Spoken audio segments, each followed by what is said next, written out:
قيادة سيارة الغير. لو خدت عربية أخوك أو صاحبك، هل الضابط له إنه يوقفك ويخالفك؟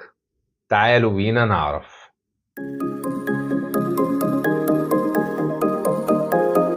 بداية عشان ما تفوتكش كل معلوماتنا القانونية، انزل اعمل لنا فولو وسبسكرايب عشان توصلك كل فيديوهاتنا. وبالبحث في قانون المرور مفيش نص بيجرم الموضوع ده، وعندنا مبدأ مهم وهو شرعية العقوبة، فلا جريمة ولا عقوبة إلا بنص.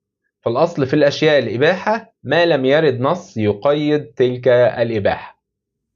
ولكن بعض ضباط الشرطة بتتصرف بجهل، ممكن تلاقيه يقولك فين التوكيل، والكلام ده زي ما وضحنا غلط.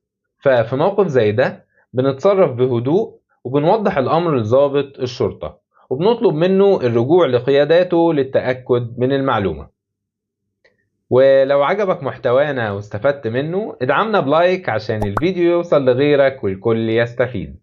ونتقابل إن شاء الله في معلومة قانونية جديدة.